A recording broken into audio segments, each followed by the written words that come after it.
इधर देखने को मिला है कि सबसे ज्यादा असुरक्षित माहौल महिलाओं और बेटियों के लिए भारतीय जनता पार्टी की सरकार में बन गया है। आए दिन अखबारों में देखने और सुनने को मिलता है कि छोटी छोटी बेटियों के साथ, बहनों के साथ, महिलाओं के साथ अन्याय होता जा रहा है।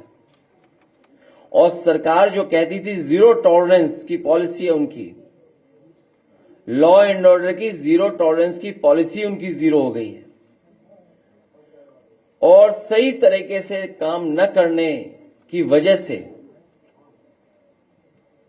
जब सरकार भारतीय जनता पार्टी की पुलिस से पॉलिटिकल काम कराएगी, लोगों पर झूठा मुकदमा लगाएगी, पॉलिटिकल लोगों को दबाने का काम करेगी, पॉलिटिकल लोगों पर, विपक्षी दलों के नेताओं पर झूठे मुकदमे लगाएंगे, और पुलिस जब चुनाव जिताने का काम करेंगे, उनसे पॉलिटिकल काम कराएंगे, तो उनसे लॉ एंड ऑर्डर की उम्मीद नहीं कर सकते। क्योंकि भारतीय जनता पार्टी पूरे पुलिस प्रशासन से पॉलिटिकल लाभ लेना चाहती है, न्याय दिला करके नहीं। उनसे पॉलिटिकल गेन कैसे होगा, झूठे मुकदमे कैसे लगेंगे, चुनाव कैसे पुलिस जिताएगी। तो फिर पुलिस पुलिसिंग नहीं करेगी, वो अपना इंतजाम भी करेगी। और उसी का परिणाम यह है कि उत्तर प्रदेश के जो सरकार के आंकड़े हैं, जबकि आंकड़े छिपाए हैं, उसके बाद भी सबसे ज्यादा महिलाओं के ऊपर उत्पीड़न, अन्याय और उनका शोषण अगर किसी सरकार में सबसे ज्यादा हो रहा है तो वो भारतीय जनता पार्टी से, इनकी सरकार में। और इधर देखने को भी मिला है कि भारतीय जनता पार्टी से महिलाओं ने दूरियां भी कर ली। जो समाजवादी सरकार में अच्छी योजनाएं चल रही थी, उन योजनाओं को तोड़ मरोड़ के अपने पॉलिटिकल लाभ के लिए दूसरे तरह से योजनाएं चला रहे हैं। इसलिए आज महिला संगठन में हम सब मिलकर के फैसला लेते हैं कि आने वाले समय में समाजवादी सरकार बनेगी, स्त्री सम्मान समृद्धि योजना लागू कर करके अपने स्त्रियां, महिलाएं और संगठन से जोड़ करके तमाम उत्तर प्रदेश की गरीब महिलाओं की मदद करने का काम समाजवादी सरकार में होगा। जो योजना कभी समाजवादी पेंशन की शुरू हुई थी, उसी योजना को दूसरे स्टेट में बीजेपी ने लागू करके या अन्य दलों ने लागू कर करके सरकार बना ली। अब उन योजनाओं में कटौती हो रही है, लेकिन वहीं उत्तर प्रदेश में समाजवादी सरकार बनने पर जहां समाजवादी लोगों ने 500 रुपया समाजवादी पेंशन के माध्यम से गरीब महिलाओं को देने का काम शुरू किया था, आने वाले समय में 3000 रुपए देने का काम भी समाजवादी सरकार में होगा गरीब महिलाओं को। विद्याधन इन्होंने बंद कर दिया। सबसे ज्यादा बेटियों को लैपटॉप मिलता था, अब ये लोग रद्दी टैबलेट दे रहे हैं। सुरक्षा के लिए विशेष, जिसको सुप्रीम कोर्ट ने भी अप्रिशिएट किया था योजना को, अन्य प्रदेशों ने देख करके उस तरह की योजना बनाने का काम किया। 1090, कुछ दिन पहले इसकी योजना के बहुत सारे लोग तारीफ करते थे। उस योजनाओं को खत्म करने के लिए बजट और तमाम असुविधाएं पैदा की, जिसके कारण 1090 उतनी इफेक्टिव नहीं बची जितनी इफेक्टिव थी। आने वाले समय में महिलाओं की सुरक्षा के लिए हम लोग 1090 और सशक्त कर करके और मजबूत बनाने का काम करेंगे। हम सबने बैठ करके ये भी याद किया, पंचायती राज में आरक्षण लागू करने का काम समाजवादियों का, नेताजी का फैसला था। उसका परिणाम ये हुआ कि बड़ी संख्या में महिलाएं प्रधान और पंचायती राज के अलग अलग स्तर पर चुनाव जीत करके आईं। सदस्य भी बड़े पैमाने पे बनी, जिला पंचायत अध्यक्ष भी बड़े पैमाने पे बनी। अगर किसी ने पॉलिटिकल सशक्तिकरण और उनको आगे बढ़ाने का काम किया तो समाजवादी लोगों ने आरक्षण देकर के बढ़ाने का काम किया। और हमें उम्मीद है कि जब 27 में सरकार समाजवादियों की बन जाएगी और जब महिला आरक्षण लागू होगा तो बड़े पैमाने पर संगठन की महिलाओं को भी चुनाव लड़ने का मौका मिलेगा। रजिस्ट्रेशन हुआ करता था, जमीन की रजिस्ट्री हुआ करती थी, उस समय रजिस्ट्री की फीस को कम करने का काम समाजवादी सरकार में हुआ था। ऐसी तमाम सुविधाएं योजनाओं चलाने का काम किया था। आने वाले समय में अगर पुलिस में स्ट्रक्चरल चेंज भी करना पड़ा, आने वाले समय में स्ट्रक्चरल चेंज भी अगर महिलाएं जो पुलिस कांस्टेबल उनको काम करने के लिए करना पड़ा, तो समाजवादी सरकार में जिस तरीके से हम लोगों ने पुलिस हेडक्वार्टर बनाया, तो महिलाओं की सुरक्षा के लिए भी अगर कोई बड़ा फैसला लेकर के हम लोगों को काम करना पड़ेगा तो वो काम करने का काम हम लोग करेंगे। एक बार फिर संगठन के लोगों को बहुत बहुत धन्यवाद और बहुत बहुत बधाई देता हूं। चुनाव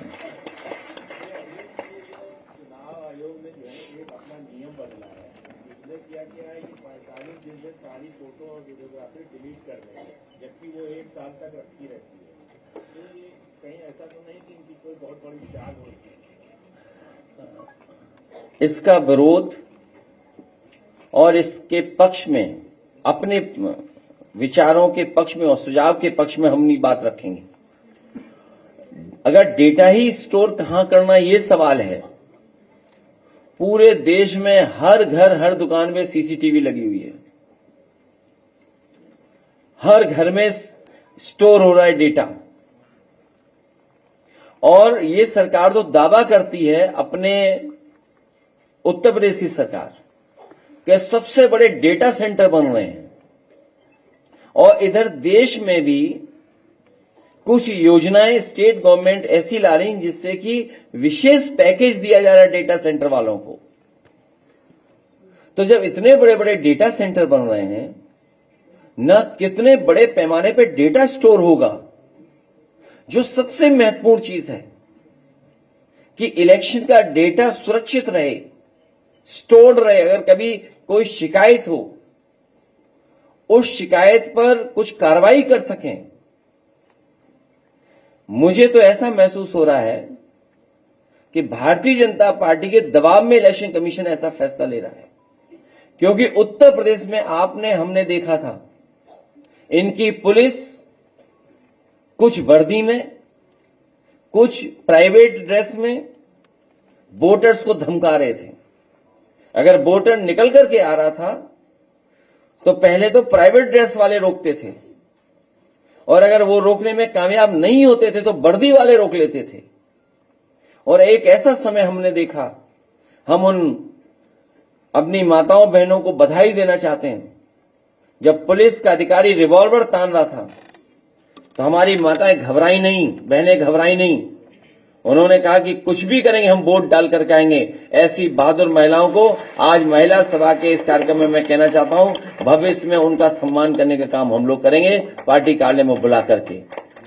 और कुंदरकी में सुनने में आया है, कुंदरकी विधानसभा का विशेष, और मैं तो आपसे कहूंगा पत्रकार साथियों से, मेरी बात न माने आप उस समय सीसीटीवी पे जो रिकॉर्डेड है, जिन्होंने वोट डाला है, वो आप निकलवा लीजिए। आपको सब पुलिस वाले निकल के आएंगे अंदर। क्या कह रहे हैं? प्राइवेसी भंग हो रही है। ये प्राइवेसी नहीं, ये जो पुलिस से माफियागिरी कराई जा रही है वोट लूटने की, उसका खुलासा हो जाएगा। आप कुंदरकी का हम चलो स्वागत करते हैं इलेक्शन कमीशन का। हम तो इलेक्शन कमीशन से कहेंगे कि कुंदरकी का जो सीसीटीवी में कैमरे में जो कैद है वोटर्स, और अगर वोटर्स से एफिडेविट भी चाहते हैं तो हम वोटर्स से भी रिक्वेस्ट करेंगे, एफिडेविट ले लेंगे कि हमारी इससे कोई प्राइवेसी भंग नहीं होगी। हमारा ओपन दिखाया जाए चैनलों पर कि वोट किसने डाला है। जब आप वोट डालते हुए वो वीडियोस देखोगे तो आपको नजर आएंगे पुलिस के बड़े बड़े लोग जो प्राइवेट ड्रेस में वोट डाला है अंदर जाकर के। सोचिए आप, अगर ये बात गलत हो तो बता दीजिए। क्या बीच का रास्ता है? कोई बीच का रास्ता नहीं है। इलेक्शन कमीशन, क्योंकि दुनिया में वोट पड़ रहा है। अभी देखिए अमेरिका कितना ताकतवर है, हमारी फॉरेन पॉलिसी कितनी कंफ्यूज है। हालांकि हमें टिप्पणी नहीं करनी चाहिए, लेकिन याद रखिए दुनिया देखती है कि आप किसके साथ खड़े हैं बुरे वक्त पर। अगर आप बुरे वक्त पे अपने मित्र के साथ नहीं खड़े हैं, जिसने कभी आप पर एहसान किया हो, तो ये बहुत बड़ा देश की फॉरेन पॉलिसी के साथ धोखा है। हालांकि बात बड़ी कह रहा हूं मैं, लेकिन हमारा मानना यही है।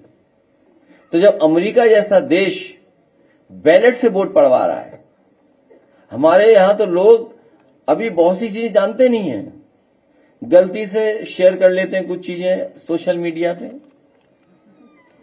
गलती से फॉरवर्ड कर देते हैं कुछ चीजें। अभी तो केवल हम लोग देखना और फॉरवर्ड करना, गुड मॉर्निंग सीखे हैं व्हाट्सएप पे। अभी क्या सीखे हम लोग? तो सोचिए इतनी टेक्नोलॉजी है। आपको टेक्नोलॉजी क्यों चाहिए? डेमोक्रेसी इतनी टेक्नोलॉजी। आप पढ़ाई में अच्छी पढ़ाई कराइए, समय के हिसाब से जो टेक्नोलॉजी जो बदल रही है उसके हिसाब से कोर्सेज लाइए।